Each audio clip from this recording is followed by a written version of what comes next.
सभी से निवेदन है, आंखें बंद कर लें, मन और इंद्रियों को बाह्य विषयों से हटा लें। परमपिता परमेश्वर के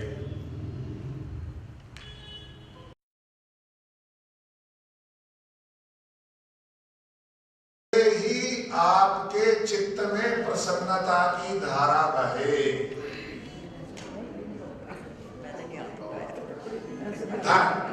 अच्छा, उसमें क्या है? आपने खुश होना है, आपका मन है? मन किसका है भाई? मन यदि दूसरे का होता, खुश यदि मुझे होना था तो कोई प्रॉब्लम हो सकती थी। तो उसके लिए भी एक उपाय बताते हैं ऋषि। अब आपको एक और बात बता देते हैं और इसको थोड़ा आसान कर दें। मैं महर्षि पतंजलि के योग दर्शन के उस सूत्र की बात कह रहा हूं जो आपको मोक्ष में पहुंचा रहा है, इस सीढ़ी के द्वारा, इस सीक्वेंस के द्वारा, इस प्रकार से विचार करने के द्वारा। तो बोले प्रसन्नता के लिए एक प्रसन्न, मैंने बोला ना प्रसन्न चित्त ये एकाग्र हो सकता है, एकाग्र चित्त समाधि को प्राप्त हो सकता है, तो समाधिस्थ योगी ही मोक्ष में जा सकता है। तो बात यह हुई कि अब चित्त को प्रसन्न कैसे करें, उसका भी एक उपाय है। क्या? यदि आपके मन में, यदि आपके चित्त में सत्व गुण अधिक जागृत है, यदि आपने, हमारे चित्त में शुक्ल धर्म उत्पन्न हो गया। शुक्ल धर्म का अर्थ है हमारा चित्त क्या, हमारा मन किन चीजों का बना हुआ है? समझ लीजिए, हमारा मन किन चीजों का बना हुआ है? एक भी चीज मिस मत करना। आज का ये फिजिक्स, केमिस्ट्री और मैथमेटिक्स से ऊपर का लेक्चर है, ध्यान रखना। एक भी कड़ी छूटी तो कहीं के कहीं पड़ोगे जा करके। हमारा चित्त किन चीजों का बना हुआ है? तीन चीज का बना हुआ है। सबसे ज्यादा क्या, कौन सा? तीन गुणों का बना हुआ है। सत्वगुण, रजोगुण और तमोगुण।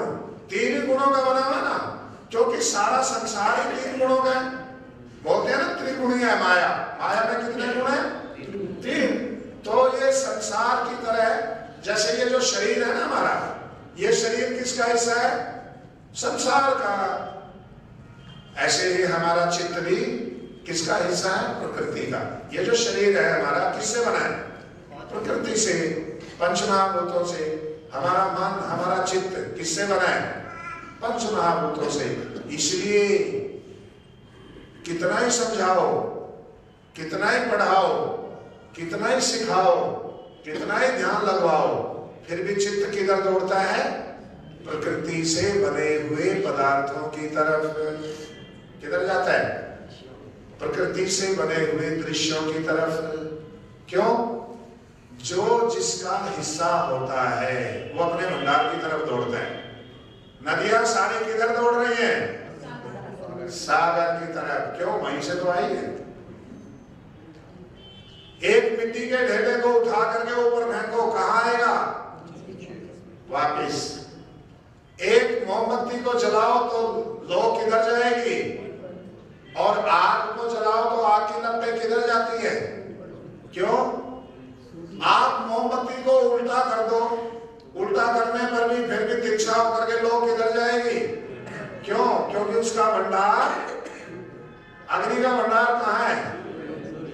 तो जो जिसका हिस्सा होता है वो अपने भंडार की तरफ गति करता है। हमारा चित्त किसका हिस्सा है?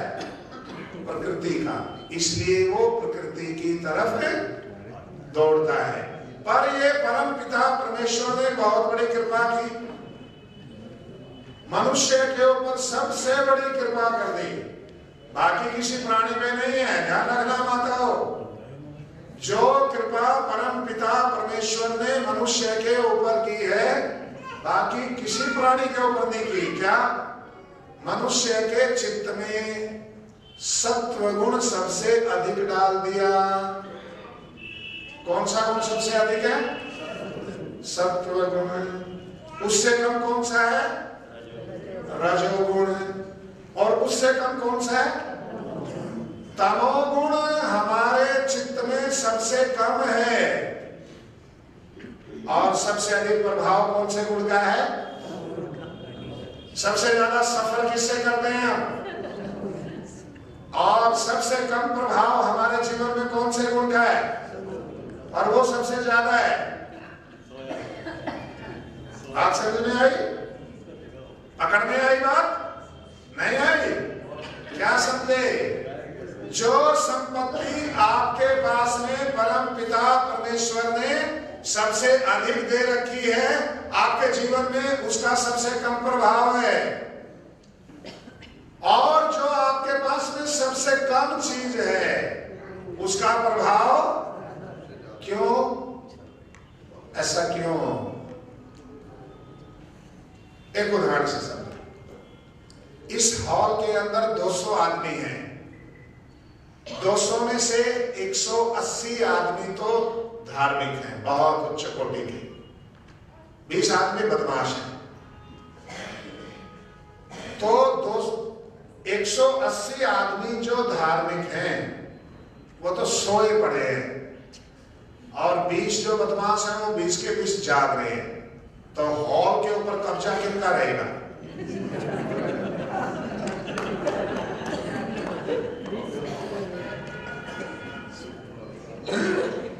संख्या किसकी ज्यादा है? संख्या किनकी ज्यादा है? सज्जन पुरुषों की। और कब्जा किनका है? ठीक समाज में आज यही हो रहा है। जो सज्जन है, सत्पुरुष है, वो निष्क्रिय है। उनको एक ही, उनको पता नहीं एक वाक्य कहां से पढ़ दिया उन्होंने। क्या? साधु की है, एक वाक्य आ गया, साधु की है। मुझे क्या? What to me? मेरे लिए क्या है? मेरे को इससे क्या लेना देना? ये हॉल है, सज्जनों की संख्या है 180 और बदमाशों की संख्या कितनी है? 20। सज्जन सारे सोए पड़े हैं, बदमाश 20 के 20 जाग रहे हैं। तो कब्जा किनका रहेगा? हमारे जीवन में भी ठीक वैसा ही हो रहा है। हमारे जीवन में सबसे अधिक, हमारे चित्त में सबसे अधिक गुण कौन सा है? सत्व। और सबसे कम कौन सा है? और प्रभाव सबसे ज्यादा किसका है? तमोगुण का। सबसे कम किसका है? सत्व। उसका कारण सुनो क्यों। सत्व हमारा निष्प्रभावी है, इनएक्टिव है। सत्व हमारा इनएक्टिव है, और तमस हमारा फुल बटा है ना, फुल। एक बार वो पंजाब में है ना, अध्यापक कोई पढ़ा रहा था अपने बच्चों को, और बोल रहा था भाई तुझे इतना करो, एक शब्द है फुल। फुल को वाक्य में प्रयोग करके बताओ। तो किसी ने कहा हम पेट्रोल पंप पे गए और हमने अपना टैंक फुल कराया, तो वाक्य में प्रयोग हो गया। दूसरे को और बच्चे को खड़ा किया, मालिक था, गार्डनर था। उन्हें कहा भाई तू प्रयोग कर। मेरे पापा जी तरह तरह के गमलों में तरह तरह के फूल लाते हैं। वो हो गया। एक और जट बैठा से पीछे, कहता भाई तू कर। कहता जी साडा प्यो सांझ के वेले ठेके तू फुल हो गए होंदा है। साडा प्यो सांझ वेले ठेके पे जाता है और फुल हो गया। तो हमारा भी जो है ना तमोगुण है, वो क्या है? फुल। थोड़ा सा भी नहीं बचा है, सारे का सारा एक्टिवेट कर दिया हमने, और सत्व को एक्टिव ही नहीं किया। ध्यान रखना, यही परम पिता परमेश्वर ने मनुष्य के ऊपर सबसे बड़ी कृपा की है। बाकी किसी प्राणी के चित्त में सत्व गुण अधिक नहीं है। ध्यान रखना। मनुष्य से बाद में नंबर, ऐसे सत्पुरुष ऐसे कहते हैं, मनुष्य की योनि में आने से पहले, यदि ऐसे बोलते हैं ना, सारे कीट पतंग पशु पक्षियों का यदि चक्कर लगा करके आता है, ऐसे लौकिक कहावत बोलते हैं भाई 1,84 का चक्कर लगा के आता है। यदि पशु पक्षियों की योनियों से आएगा जीवात्मा और मनुष्य की योनि में आने से पहले, ऐसा बोलते हैं महापुरुष और ऐसा योगी लोग भी कहते हैं। कोई शास्त्र में तो प्रकट रूप में उसका प्रमाण नहीं मिला, पर योगी लोग ऐसे बोलते हैं, यदि पशु पक्षियों का 1,84 का चक्कर काट करके मनुष्य की योनि में आत्मा आता है, तो मनुष्य की योनि में आने से पहले गाय की योनि में होता है। हाँ, क्योंकि सबसे अधिक संसार में जितने भी प्राणी हैं, सबसे अधिक लाभदायक योनि यदि किसी पशु की है तो वो गाय की। सुनो क्यों? उसका दूध अमृत, उसका घी अमृत, उसका मूत्र अमृत, उसका गोबर अमृत। हाँ, 1 ग्राम धरती में 1 ग्राम मिट्टी है ना, धरती की 1 ग्राम मिट्टी में जितना बैक्टीरिया होता है, ठीक उतना ही बैक्टीरिया गाय के 1 ग्राम गोबर या मूत्र में भी होता है। वही बैक्टीरिया बाकी किसी प्राणी में नहीं होता, किसी प्राणी में भी। ये मैं आपको एक साइंटिफिक एविडेंस दे रहा हूं, ये ऐसे कहने के लिए बात नहीं है। पद्मश्री डॉक्टर सुभाष पालेकर पिछले वर्षों से रिसर्च कर रहे हैं, एग्रीकल्चर साइंटिस्ट है, और उन्होंने प्रयोग करके बताया, जो बैक्टीरिया धरती में 1 ग्राम मिट्टी में जितनी मात्रा में है, 400-500 करोड़ है वो 1 ग्राम मिट्टी में, ऐसा मानते हैं, वही बैक्टीरिया गाय के 1 ग्राम गोबर में या 1 ग्राम मूत्र में भी है। उसका कुछ भी व्यर्थ नहीं है, सब कुछ अमृत स्वरूप है। तो ये जो मनुष्य की योनि है, इसके ऊपर परम पिता परमेश्वर ने जो सबसे महती कृपा की है, वो महती कृपा क्या है कि इसके चित्त में सत्व गुण का समावेश अधिक कर दिया। अब सुनो आप, जिस व्यक्ति के सत्व गुण का उभार हो जाएगा, जागृत हो जाएगा, सत्व गुण प्रभावी हो जाएगा, एक्टिव हो जाएगा, उसी व्यक्ति का चित्त पूर्णतः प्रसन्न हो जाएगा। मैं उसके 2 उदाहरण देता हूं आपको। आप अपने बच्चे को गलती में चपेट भी मार देते हो। दो परिस्थितियां देते हैं। आपके बच्चे ने गलती की और आपने उसको चपेट मार दी। आपने चपेट तो मार दी, पर आप चपेट मारने के बाद में चपेट खा करके बच्चा दुखी है या सुखी है? चपेट खा के बच्चा दुखी है या सुखी है? दुखी है। आप चपेट मारने के बाद में दुखी है या सुखी है? आप भी दुखी हैं। क्यों? आपने कौन से गुण के प्रभाव में आके चपेट मारी है? कौन से गुण के? या तो रजोगुण के और या तमोगुण के प्रभाव में।